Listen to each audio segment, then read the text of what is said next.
سوچیے اگر آپ کڈنیپ ہو جائیں تو اس کے بعد آپ کتنے زیادہ پریشان ہو جائیں گے، راتوں کو نیند نہیں آئے گی۔ لیکن آج جو کہانی میں آپ کو سنانے جا رہا ہوں اس کے اندر ایک آسٹریلین جرنلسٹ اور ایک کینیڈین جرنلسٹ 460 دنوں تک بندی بنا کے رکھے گئے، صرف اسی لیے تاکہ کڈنیپرز ان کے بدلے بہت بھاری رقم حاصل کر سکیں۔ بیسیکلی امانڈا ایک کینیڈین جرنلسٹ تھی اور نائیگل ایک آسٹریلین فوٹو جرنلسٹ تھا۔ یہ دونوں صومالیہ کے کیپٹل موگادیشو گئے تھے تاکہ وہ کیمپس میں رہنے والے لوگوں کا انٹرویو لے سکیں۔ صومالیہ میں غربت بہت ہی زیادہ ہے تو اس لیے لوگوں کے پاس گھر بھی نہیں ہوتے ہیں رہنے کے۔ یہاں پہ اس فوٹو کے اندر آپ دیکھ سکتے ہیں کہ کتنے زیادہ لوگ کیمپس کے اندر رہ رہے ہیں، اور گلف آف ایڈن بھی صومالیہ سے ہی گزر کے جاتا ہے جہاں سے بہت سارے شپس گزر کے جاتے ہیں مختلف ممالک کے لیے، اور صومالین پائریٹس ان شپس پہ چڑھ کے ان کا مال لوٹ لیا کرتے ہیں۔ اس کی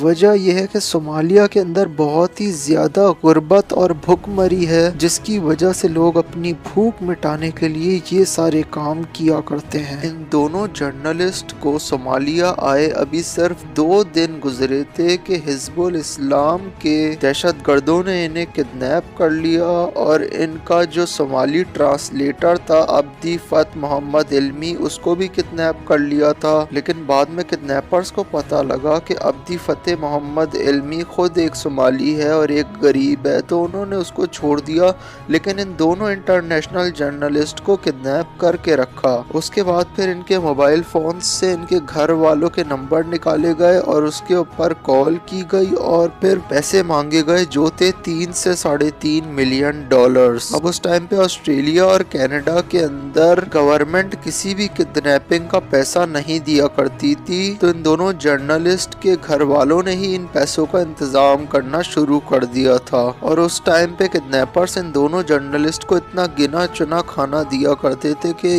یہ صرف زندہ رہ پائیں۔ ان دونوں جرنلسٹ نے اسلام تک قبول کر لیا تھا تاکہ وہ کڈنیپرز انہیں چھوڑ دیں، لیکن ان کڈنیپرز نے پھر بھی ان کو نہیں چھوڑا۔ بہت مہینے گزر چکے تھے تو ان کو سمجھ آ گیا تھا کہ اب ہمیں کوئی نہیں چھڑا سکتا، اسی لیے پھر انہوں نے خود ایک پلان بنایا کہ یہ لوگ خود یہاں سے کسی طرح سے بھاگیں گے۔ پھر انہوں نے دیکھا کہ جس باتھ روم میں یہ جایا کرتے ہیں اس باتھ روم میں ایک کھڑکی لگی ہوئی ہے جسے توڑ کے یہ لوگ بھاگ سکتے ہیں، اور انہوں نے بھاگنے کا فیصلہ اس لیے بھی کیا کیونکہ کڈنیپرز نے بہت ٹائم گزرنے کے بعد ان کے گھر والوں کو فون کیا اور کہا کہ آپ ہمیں $1 ملین دو، لیکن یہ ہمیں صرف 1 ہفتے میں ملنے چاہیے ورنہ ان دونوں جرنلسٹ کو ہم مار دیں گے۔ تو ان دونوں جرنلسٹ کو یہ بات سمجھ آ گئی تھی کہ اگر ہم یہاں سے نہیں بھاگے تو ہمیں مار دیا جائے گا، تو یہ دونوں وہی کام کرتے ہیں، یہ دونوں کھڑکی کو توڑ کر وہاں سے نکل جاتے ہیں، اور یہ لوگ جب صومالیان لوگوں کے پاس پہنچتے ہیں اور مدد مانگتے ہیں تو ان کی لینگویج کسی کو بھی سمجھ نہیں آتی ہے۔